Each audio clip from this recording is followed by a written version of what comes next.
देश की बात हो या दुनिया की, मेरी नेताओं के प्रति सर्वे जारी है। कौन न्याय की बात करता है, कौन अन्याय की बात करता है, मेरी रिसर्च जारी है।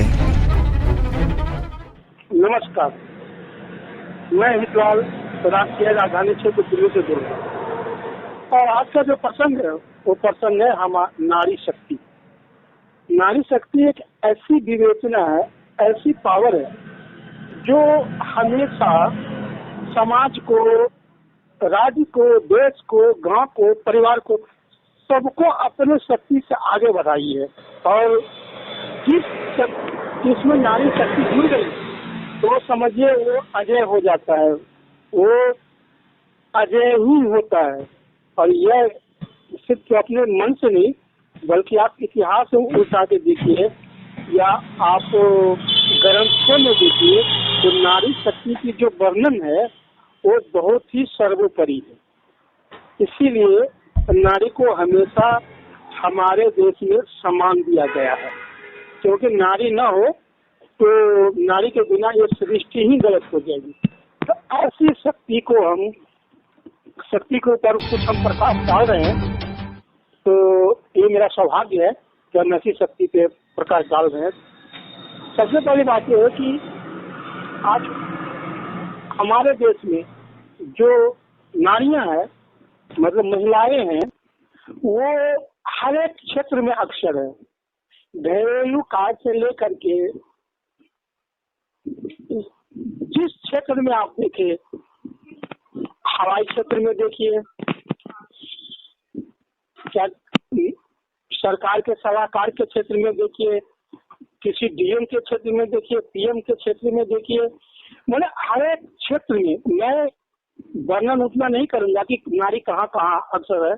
मैं सीधे शब्दों में आपको ये बताना चाहता हूँ कि आज की नारी हमारे देश के हर एक कार्य, हर एक क्षेत्र में कंधे से कंधे मिलाकर काम कर रहे हैं।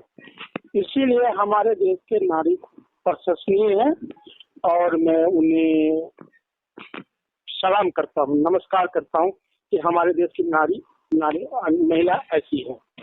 दूसरी बात यह है कि जब भी मुझे लगा कि हमारे देश की नारी कुछ कमजोर हो गई है या उनके ऊपर कोई ऐसी दबाव पड़ी है, तो हमने उसके लिए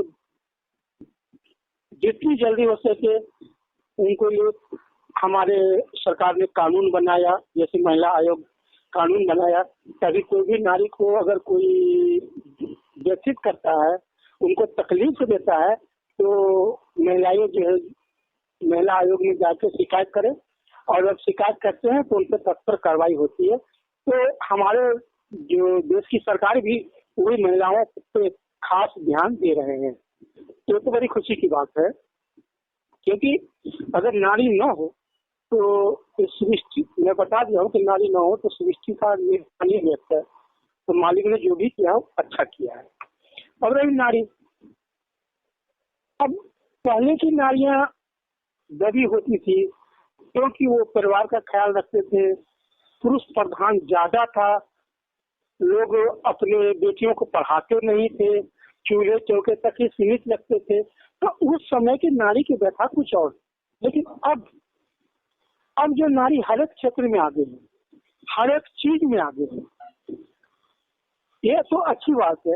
लेकिन अब कुछ ऐसी महिलाएं हैं जो अपने पावर का दुरुपयोग कर देते हैं और दुरुपयोग करते हैं। वैसे मैंने कितने अखबार और पेपरों में ऐसा देखा हूँ, टीवी पे भी ऐसी न्यूज आई है कि वो नारी जो है अपने परिवार के ऊपर ऐसा आरोप लगाया, जबकि जब जांच होती है तो झूठा साबित होता है। लेकिन तब तक तो उस परिवार के सदस्य जो है वो इतने परेशान हो जाते हैं कि कोई सदस्य तो आत्महत्या तक करने को तैयार हो जाते हैं, और कोई तो कर भी लेते होंगे तो मैं बता नहीं सकता।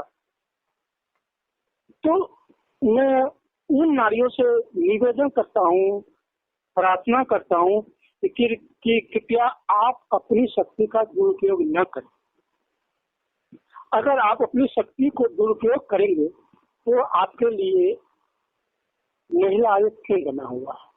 आप जो भी करें सोच समझ के करें, अच्छा करें, क्योंकि आप सम्मानीय हैं, आप शक्ति है, आप देवी है, तो उस मर्यादा का पालन आप ही को करना होगा। नारी एक सहन शक्ति है, नारी ये नहीं कि थोड़ी सी बात पे उछल जाए, नारी एक सहन शक्ति है, उसमें इतनी सहनशीलता होती है कि जिसका वर्णन हमारे शास्त्रों में भी नहीं किया जा सकता। उनके लिए हम जितना भी कहें वो कम पड़ जाएगा, ऐसा लगेगा कि सूरज के सामने हम मोमबत्ती जला रहे हैं। लेकिन ये भी सच है कि आज के युगों में या आज के जो परिवेश में कुछ ऐसी नारियां हैं या कुछ ऐसी महिलाएं हैं जो उस शक्ति को दुरुपयोग कर रहे हैं। घर में कोई बात होती है, वो घर में सुलझने की बजाय वो चले जाते हैं महिला आयोग में, और वो वहाँ शिकायत करते हैं कि घर पे मेरे साथ ऐसा हो रहा है, ये हो रहा है। कभी कभी तो ऐसा आरोप लगा देते हैं कि घर वाले बर्दाश्त ही नहीं कर पाते हैं। कभी कभी दहेज की उत्पीड़न तो पहले आगे ले आते हैं कोई नारियां। हालांकि गलती उस महिलाएं की ही होती है, लेकिन वो अपनी शक्ति का दुरुपयोग महिला आयोग में जाके करते हैं कि मेरे साथ ऐसा हुआ, मेरे पिता से इतना पैसा दहेज में मांगा गया, या मुझे मारपीट किया गया, मुझे ये किया गया। हालांकि उसके साथ ऐसा कुछ नहीं होता, लेकिन फिर भी वो इस हिसाब से उस चीज को वर्णित करके महिला आयोग के सामने पेश करते हैं कि महिला आयोग उस पर एक्शन ले लेते हैं। एक्शन लेने से क्या होता है कि उनका परिवार जो है वो बर्बाद हो जाती है। उनका परिवार, कोई ऐसे परिवार होते हैं कि इतना संगीन इल्जाम लगा दे, इल्जाम उनके ऊपर मर देते हैं कि वहाँ परिवार जो है सो अजीब सी आफत में आ जाती है, मतलब बिन बुलाए आफत हो जाती है उस परिवार के लिए।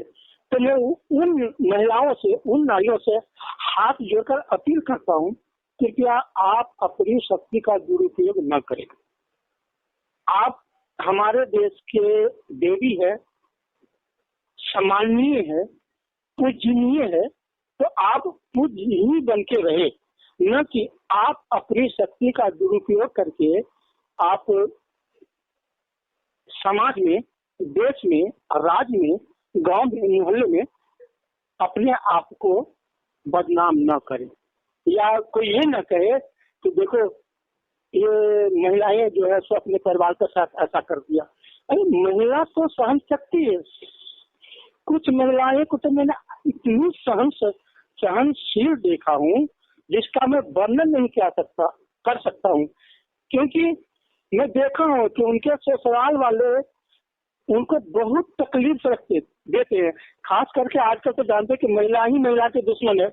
अब आप कहेंगे कैसे, उसका सही है कि सास अपनी बहू को तकलीफ देते हैं, अगर बहू तेज हो तो अपनी सास को तकलीफ देते हैं, तो हुई ना महिला का दुश्मन। पुरुष महिलाओं का दुश्मन पुरुष तो बाद में होता है, सबसे पहले महिला का दुश्मन तो महिला ही होती है, क्योंकि जो तकलीफ देते हैं वो ये नहीं समझता कि मैं भी महिला हूँ और मैं जिसको तकलीफ दे रहा हूँ वो भी महिला ही है। लेकिन उनको ये भान नहीं होती है, सिर्फ ये होता है कि हमारी जिद, जो मैं कहूँ वो हो, जो जैसा मैं कहूँ वैसा घर वाले चले, अगर नहीं चला तो हम महिला आयोग में जाकर शिकायत कर देंगे या थाने में जाके हम शिकायत कर देंगे कि हमारे साथ ऐसा ऐसा हो रहा। तो शायद ये चीज बहुत गलत है, और मैं आपसे हाथ जोड़कर विनम्र निवेदन करता हूँ कि आप ऐसा न करें। अब रही उन सहनशील महिलाओं को तो मैं देखा हूँ, मैं बचपन से ही देखते आ रहा हूँ और अब तक देख रहा हूँ कि जो सहनशील महिला होती है वो घर को जोड़ने में अपने आप को ये नहीं डरती कि मेरे ऊपर क्या कष्ट हो रहा है। अगर उनके घर वालों गलती करते हैं तो गलती वो लड़के उस गलती को सुधार नहीं करती, वो घर की दो बात सुन के अगर सास या उनके प्रति थोड़ी सी नोक झोंक में हाथ भी लगा देते हैं तो उनको आपत्ति नहीं करते हैं। वो इतनी सहनशीलता से काम लेते हैं कि उनके परिवार वालों को उनके सामने नतमस्तक होना पड़ता है कि काश मेरी बहू ऐसी है या मेरे घर की महिला ऐसी है। तो आप इस लायक बने कि लोग आपको प्रशंसा करें। कुछ महिलाओं को मैंने देखा हूँ कि घर में खासकर ससुराल में आपस में इतनी टकराव हो जाती है कि कहते हैं कि भाई तलाक हो जाए। अब कुछ महिलाएं आजकल तो तलाक की जितनी शादी केस नहीं होती है उससे ज्यादा कहीं हमारे देश में तलाक की केस है। क्यों? तो आजकल महिलाएं कहती है कि हम किसी से कम नहीं है। आप कम नहीं है ये सही है, लेकिन आप इतने ऊंचे भी नहीं है जो अपने आप को आप सोचते हैं कि हमारा इरादा हिमालय पहाड़ है, हिमालय की पहाड़ है, तो आप गलत है। आप समाज में परिवार में तो परिवार से मिल के चले। कुछ महिलाएं दुखी होकर मायके में अपना जीवन व्यतीत करते हैं। क्यों? कि उनको आशा होता है कि आज न कल हमारे घर वाले या मेरे ससुराल वाले तो समझ आएंगे, और जब वो समझेंगे तो मुझे वापस पुनः ले जाएंगे, मुझे वो प्यार देंगे। तो देखिए वो भी तो महिलाएं ही है ना, वो क्यों नहीं महिलाएं बनी जाती है, वो क्यों नहीं केस करते हैं? जब करता कौन है? कुछ ऐसी है जो कहते हैं कि हम पढ़े लिखे हैं। अब पढ़ लिखे आपने तो सब कुछ अध्ययन कर लिया, लेकिन जो एक आज जो आपके आध्यात्मिक जो ज्ञान है वो आपसे छीन जाती है। तो मैं ये आपसे निवेदन करूंगा कि आप सब कुछ करिए, पढ़े लिखे, अच्छे अफसर बने, अच्छे पद पे जाए, लेकिन अपने पावर का दुरुपयोग न करें। आप पूजनीय हैं, सम्माननीय हैं, आप सबसे आपका दर्जा सबसे ऊंचा है तो है, तो आप अपना दर्जा हमेशा ऊंचा ही रखें। नमस्कार दोस्तों, मेरे चैनल को सब्सक्राइब लाइक करें और आइकॉन को जरूर दबाएं ताकि आने वाले वीडियो को आपको नोटिफिकेशन मिल जाए। धन्यवाद।